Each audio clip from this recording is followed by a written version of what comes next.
There are moments in life when you just know something is about to go horribly wrong.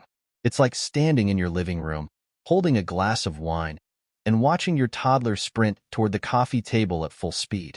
You don't know exactly how bad it'll be, but you do know someone's about to start crying. That's how I felt that Thursday night. I was at our dining table, sipping a beer, pretending to read an article about the rising cost of lumber, because nothing says stable, trustworthy husband like a guy concerned about plywood. Amelia was in the kitchen, aggressively organizing a drawer that had somehow survived 5 years of marriage without her suddenly urgent attention. I'd seen this behavior before. When she was nervous, she cleaned. When she was really nervous, she reorganized things that had no business being reorganized. The last time she'd gone on a cleaning rampage like this, she was trying to convince me that buying a second air fryer was a necessary life upgrade. But this was different. She had pulled out everything. Pens, tape, a half-used notebook, a mystery key to an unknown lock that had been in our junk drawer since the dawn of time. The woman was dusting individual paper clips. "Everything okay?" I asked, taking a sip of my beer. "Yeah, totally fine," she said, stuffing a wad of receipts into an envelope labeled important documents, which, judging by the way she was sweating, contained exactly 0 important documents. I nodded, watching her work with the dedication of a scientist trying to cure a disease. Then, just as I was about to let it go, something happened. Something strange. Something impossible. Amelia, my wife, the woman who regularly forgot where she put her own car keys, turned around, picked up a Sharpie, and labeled a folder in perfectly legible handwriting. Now, let me explain something. Amelia has a lot of great qualities. She's smart. She's funny. She once convinced an entire group of people that she had a twin sister just because she was bored at a party. But one thing she does not have is readable handwriting. Her handwriting is what you get when a doctor, a toddler, and a tornado decide to collaborate on a secret code. I have literally watched her struggle to read her own grocery list. And yet, right in front of me, she had just written the words household expenses like a calligraphy instructor giving a master class. I stared at the folder, then at her, then back at the folder. "What?" she asked, a little too quickly. "Nothing," I said, setting my beer down. "It's just, when did you learn how to write like a functional human being?" She blinked. "What? That?" I pointed at the folder. "That's not your handwriting." Her face froze for half a second, just long enough for me to know that I had just cracked something open.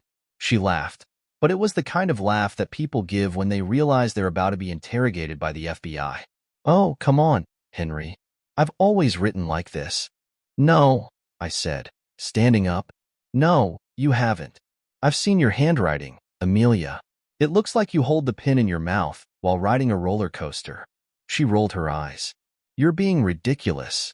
"Am I?" I picked up the folder, flipping it open. Inside, there were papers, neatly organized, pristine, and on one of them, on the very top, was a sticky note with the words, "Don't forget the," followed by a word that had been scribbled out. Now, here's where it gets interesting. The scribbled out word? That was her handwriting, the kind of mess I was used to. But the first part? The part where she wrote, "Don't forget the," that was the same suspiciously perfect handwriting I'd just seen on the folder. 2 different handwriting styles. On the same note, I looked at her, raising an eyebrow. She was already backing away. "I don't know what you're getting at, Henry." "Oh, I think you do," I said, holding up the note. "There's only one logical explanation here." Amelia swallowed. "And what's that?" I pointed at the note. "You've been taking a handwriting class behind my back." She let out a nervous laugh. "What? No. Really?" I held up the folder. "Because I have evidence right here that you've been sneaking around, improving your penmanship in secret." "Who is it, Amelia? Who's your teacher? Is it Linda from your office? She looks like she has excellent cursive." She crossed her arms. "You're insane." "Am I?" I held up the note. "Then explain this. Because this," I pointed at the perfect writing, then the scribbled out part, "is proof that you hesitated. That you started to write something, then thought, no, I can't leave this out in the open. But you forgot one thing." I dramatically held up the note. Your husband is an observant genius. She didn't say anything.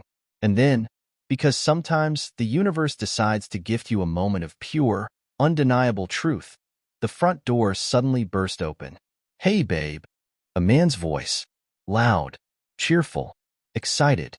"You won't believe what I just—" Silence. I turned. Standing in the doorway, holding 2 iced coffees and looking like he had just wandered into the wrong crime scene, was a man. A man who was not me. And in that moment, I had 3 thoughts. This guy has no idea what kind of disaster he just walked into. Amelia definitely knows. I was about to enjoy every second of this train wreck. I turned back to my wife, smiling. "You were saying?" She stared at me, then at the man, then back at me. And that's when I knew, without a single doubt, that this was going to be one hell of a night. The guy in the doorway looked at me, then at Amelia, then back at me. His mouth opened slightly, as if his brain was still buffering. Meanwhile, I just stood there, arms crossed, waiting to see how this sitcom episode was going to play out. Amelia, to her credit, recovered fast. "Kyle," she said, her voice a little too high-pitched, "what are you doing here?"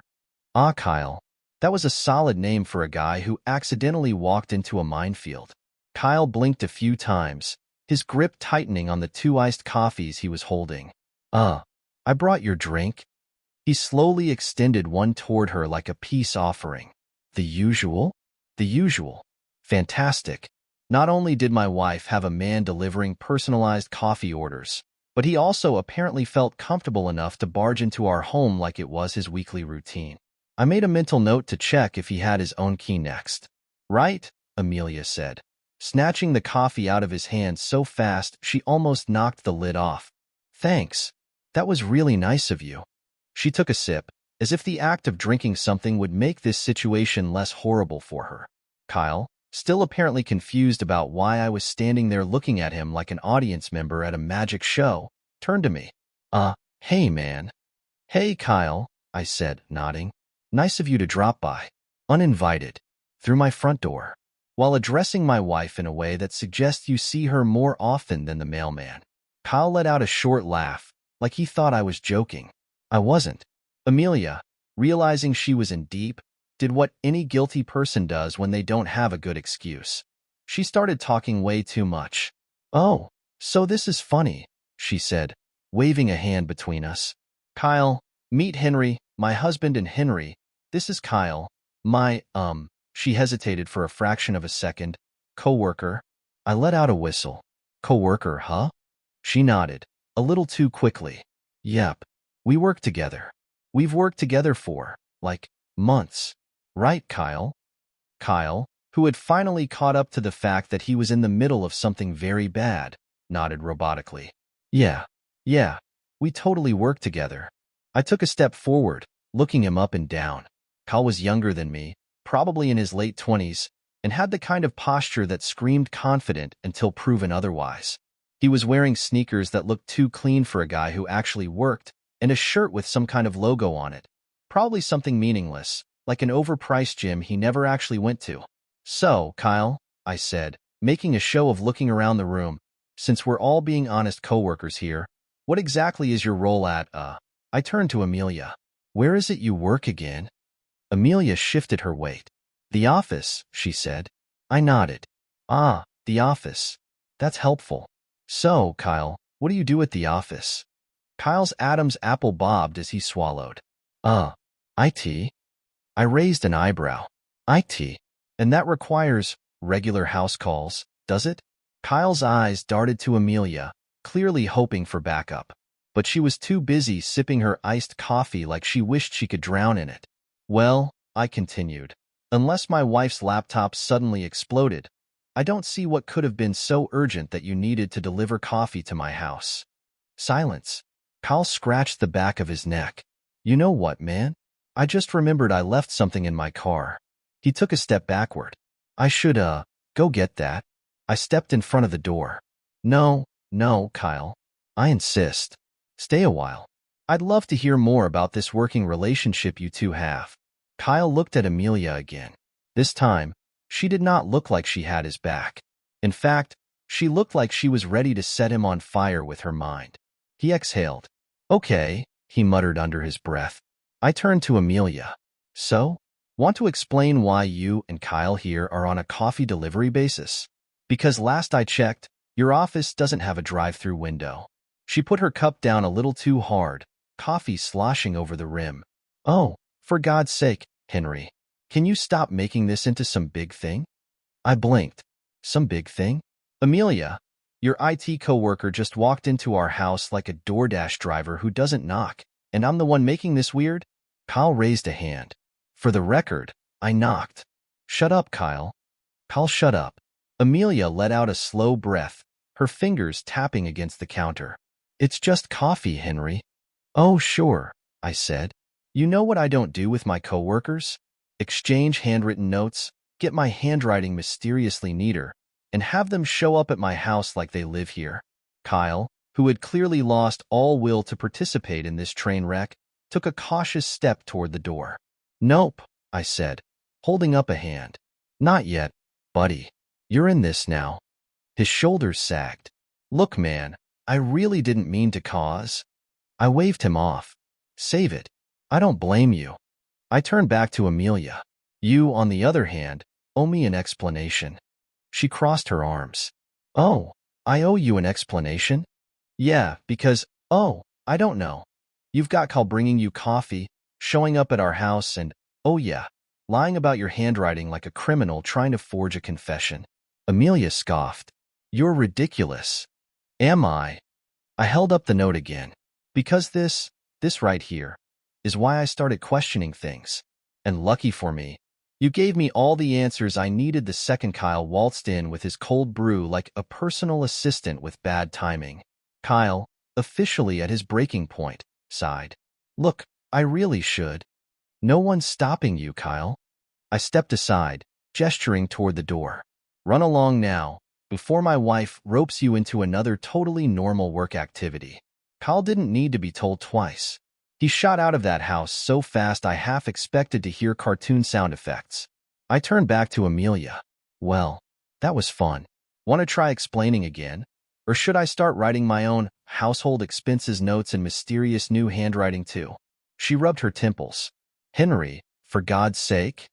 But I was already grabbing my keys. You know what? Don't bother. I already know where this is going. I'll be back later.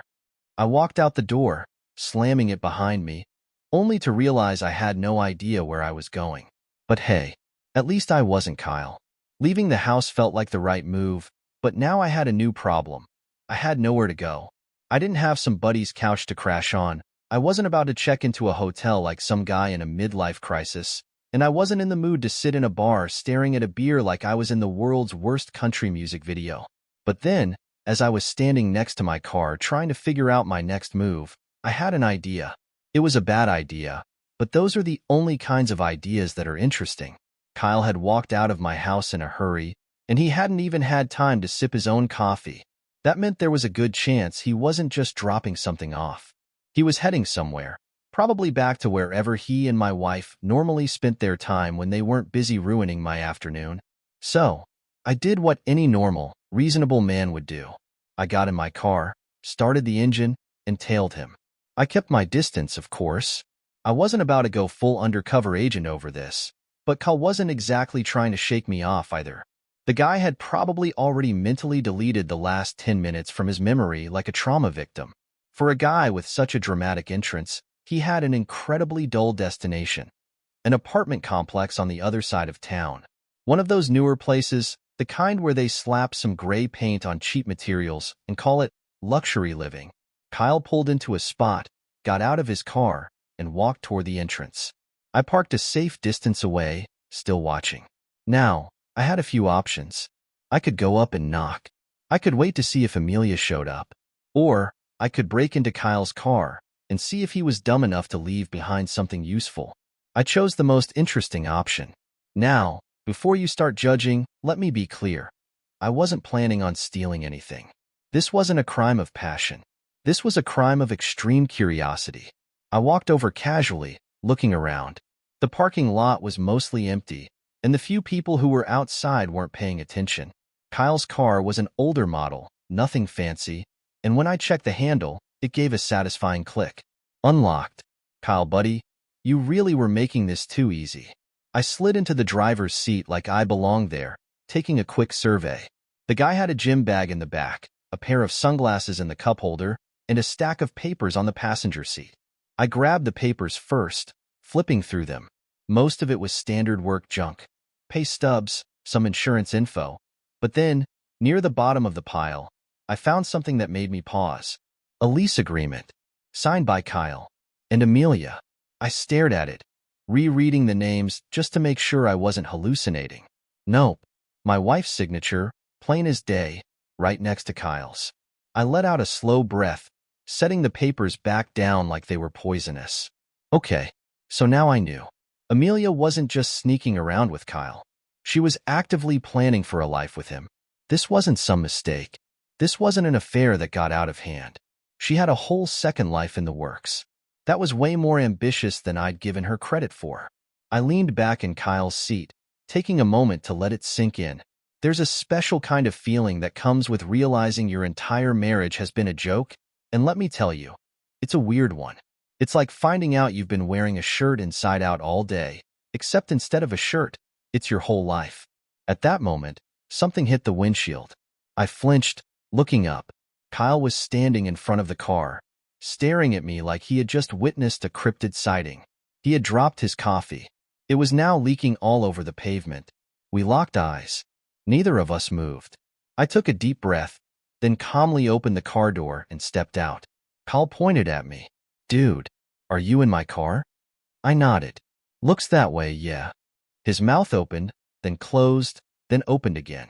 He was trying very hard to figure out what to say to the man who had, in the span of 1 hour, confronted him at his lover's house and then somehow ended up inside his vehicle. I decided to make it easy for him. I was just borrowing it, I said. I'm done now. Kyle blinked rapidly. What? You borrowed my... Relax, I didn't touch your gym bag. I walked past him, patting him on the shoulder. By the way, congratulations on your new place. Looks like you and Amelia are gonna be real happy here. Kyle's face went pale. Oh, yeah, I said, stretching. Crazy how I found that lease agreement just sitting there in your car. Huh? Not very secretive of you guys. Kyle took a deep breath, like he was trying to stop himself from physically shutting down. Henry, look, man. I held up a hand. No, Kyle. You don't get to look, man me right now. I pointed at the building. That is my wife's name on your lease. You walked into my house like you had a key. I don't need an explanation. I have one. He ran a hand through his hair, looking like he desperately wished he had gone to a different coffee shop this morning. I let the silence sit for a moment, then turned toward my car. You know what? Keep your speech. You'll need it for when I talk to Amelia. Kyle let out a sigh of pure dread. You're gonna tell her you know? I smirked. Oh, I'm gonna do so much more than that. Kyle groaned. She's gonna kill me. That's a you problem. I got into my car and rolled down the window. Enjoy the rest of your day, Kyle. And maybe lock your doors next time. And with that, I drove off, feeling something I hadn't felt all day. Excited. Because this was just getting started. A good betrayal deserves a good response. That's just basic fairness. If Amelia and Kyle had put this much effort into double-crossing me, the least I could do was make sure they got their return on investment. I had options. I could be the classic guy who screams, throws things, and storms off dramatically. But that was too predictable, too basic. And, most importantly, it wouldn't be fun. No. If Amelia was going to turn our marriage into a badly written soap opera, I was going to be the unexpected plot twist. Step 1. Getting inside her head. I parked my car down the street from the house, gave myself a moment to mentally prepare, then strolled in like I hadn't just been rifling through Kyle's car. Amelia was sitting at the kitchen table, scrolling through her phone like she hadn't spent the last hour wondering if I was going to come back or not. She looked up the second I walked in, her expression carefully neutral. Oh, you're back. I smiled. Yep. Did some thinking. She put her phone down. About us, I said, walking over to the fridge. I pulled out a soda, cracked it open, and leaned against the counter. And I realized, you were right. She blinked. What? I took a sip, savoring the moment. I have been acting weird. I have been jumping to conclusions. And honestly, I exhaled dramatically. I feel awful about it. She stared at me, like I had just started speaking an unknown language. Oh, yeah, I continued, nodding. So, I think we should hit reset. Clean slate. No more fighting, no more stress. Just back to how things used to be. She was clearly trying to process this. Just like that? I shrugged. What can I say? I did a little soul-searching. She was silent for a moment, then cautiously picked up her coffee cup. Well, I guess that's good. Oh, it's great, I said. Because, all that stuff about trust and loyalty? Overrated. If you want your own space, you should have it. She nodded slowly. Exactly. I grinned. Which is why I went ahead and made some changes. Her fingers tightened around the cup. What changes? I pulled out my phone and tapped a few buttons. Well, for starters, I figured if we're doing this whole fresh start thing, we don't need to be so tied to each other, I turned my screen toward her. Her face went pale. Displayed in big, bold letters was a notification confirming a change she absolutely did not see coming. Henry has removed Amelia from all joint bank accounts. She shot up from her chair so fast she nearly knocked over the coffee. What the hell? I smiled. Oh, relax. You wanted independence, right? Now you've got it. Her eyes darted between me and the phone. You can't just… Oh, I can, I said, stretching. And I did. But don't worry, I left you exactly half of what was there before I took my share out. She looked like she was trying to control a full-on meltdown. Henry, this isn't funny. Who's laughing? I pocketed my phone. I also went ahead and notified the mortgage company that I'll no longer be covering the payments for our house, since, it's not really ours anymore. She looked like she had just swallowed a brick. You wouldn't. I did, I corrected. And you should really thank me, because it's gonna free up a lot of time for you to focus on your future with Kyle. Her lips parted, but no sound came out. Oh, that reminds me. I reached into my pocket and pulled out a folded piece of paper. Since we're being honest, I figured I should let you know that I've decided to move out. Her head snapped up. What? I slid the paper across the table. I already put in an offer on a new place. Her fingers trembled as she picked up the paper, unfolding it like she was about to disarm a bomb. At the top, clear as day, was the name of an apartment complex. Kyle's apartment complex. I watched as the realization hit her. Her mouth opened. You. Oh yeah, I said casually. Figured since you two were already planning on making that place your new home, I should check out the neighborhood too. Maybe get to know the neighbors. What do you think? Her hands clenched around the paper. I smiled. Don't worry, I added. I won't get in the way. I just think it'll be really interesting to see how Kyle reacts when he realizes his new life comes with a built-in surprise. Silence. Then, in the quietest, most defeated voice I'd ever heard from her. You're insane. I took another sip of my soda. And yet, I'm the one with a new apartment and full control of my money. Funny how that works. She set the paper down, staring at me. You're really doing this. I gestured around the house. Amelia, you did this. I'm just making sure it's as memorable as possible. She opened her mouth like she was going to argue, but then, maybe for the first time ever, realized she didn't actually have a defense. I clapped my hands together. Anyway, I should start packing. No hard feelings, right? I mean, this is what you wanted, after all. She didn't respond. I turned toward the hallway, heading to our bedroom. Oh, and Amelia? She didn't look up. I smiled. Tell Kyle I said hi. Then I shut the door, leaving her standing there, speechless. Packing didn't take long. Turns out when your wife is secretly setting up a new life with another guy, you start realizing just how little of the house actually belongs to you. I had my clothes, my laptop, a few personal items, and my documents, mostly because I didn't trust Amelia not to accidentally misplace something important once she realized I wasn't bluffing about leaving.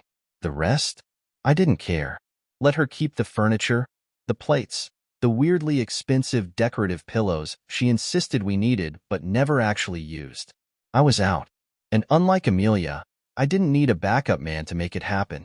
She hadn't moved from the kitchen by the time I walked out with my suitcase. Her phone was face down on the table, but I could tell she was resisting the urge to check it every 5 seconds. Maybe she was waiting for Kyle to come riding in like a dollar store hero to rescue her from the consequences of her own actions.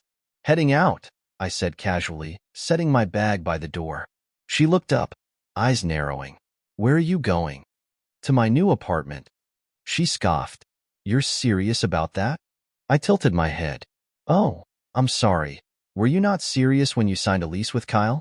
Because I'd hate to overreact to something so minor as my wife securing housing with another man.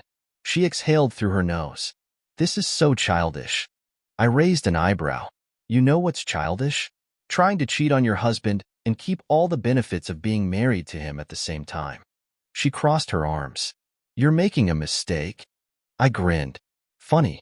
That's exactly what Kyle said right before I found out you two were planning a domestic life together. Her mouth opened, then closed. I grabbed my keys. Anyway, enjoy the house while you can. You'll want to start figuring out how you're covering those bills. She gave me the kind of look people give when they realize their free trial is about to expire. You really expect me to believe you're just leaving all of this behind? I gestured around. Oh, don't worry. I'll be back. Just not as a resident. She frowned. What does that mean? I opened the door. You'll see. And with that, I walked out, leaving her to marinate in her own choices. There's something freeing about cutting off dead weight. Once I moved into my new place, which, for the record, was not in Kyle's building, that part was just a mess with Amelia, I got straight to work. First, I met with a lawyer. Divorce? Filed. Assets? Protected. Bank accounts? Locked down so tight even Amelia's best fake-crying performance wouldn't crack them open. Next, I got a new phone number. Blocked Amelia. Blocked Kyle. Blocked anyone who might try to pull me into their drama. If they wanted a happy little life together, they could have it, just without me financing it. And then, I focused on what actually mattered, myself. Turns out, when you're not spending all your energy trying to keep a failing marriage afloat, you get a lot done. I took a promotion at work that I had originally turned down because Amelia didn't want me too busy. Started investing smarter. Even started a side business. By the time the divorce was finalized, I wasn't just doing well, I was thriving. And Amelia? Not so much. It didn't take long for Amelia's new dream life to start crumbling. Kyle, as it turned out, was not the financial genius she had convinced herself he was. The apartment they got? Too expensive. The lifestyle she wanted? Out of reach without my bank account propping it up. At first, she probably figured I'd come crawling back, begging to work things out. When that didn't happen, she tried reaching out, through emails, mutual friends, even her mother. I ignored all of it. Then came the real fun. A few months after the divorce, I got a very interesting email from an old acquaintance. Subject, you're going to want to see this. Attached was a screenshot of a social media post. Kyle had posted a long, emotional rant about betrayal and being used. About how he had given everything to a woman who had turned out to be just like her ex-husband had warned. Oh, that was a chef's kiss moment. Amelia had cheated on Kyle. With someone else. I laughed so hard I almost dropped my phone. The best part? He had no money to divorce her properly, so she had drained his accounts instead. Poetic justice at its finest. Fast forward a year. New job, new house, new life. And my bank account? Let's just say it's looking very healthy. Meanwhile, Amelia's been trying to reconnect with old friends, aka, find someone else to fund her existence. Kyle disappeared into financial ruin. As for me, let's just say I sleep really well at night. And if I ever hear Amelia's name again, it'll be too soon. Update. It's been a few years since everything went down, and life couldn't be better. After the divorce, I focused on myself, career took off, investments paid off, and I finally got to enjoy life without the weight of Amelia's nonsense dragging me down. Then, about 2 years after the divorce, I met someone. Olivia. Smart, gorgeous, and, most importantly, not a liar with a secret apartment fund. We hit it off instantly, and for the first time in years, I actually understood what a healthy relationship was supposed to feel like. Fast forward a bit.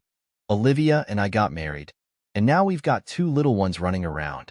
Being a dad is the best thing that's ever happened to me, and every day, I'm grateful I didn't waste any more time with someone who never really valued me. As for Amelia, no clue. Last I heard, she was bouncing between jobs and very unhappy. But that's not my problem. Life is good. Real good. Thanks for watching. Rate the story in the comments. Subscribe to the channel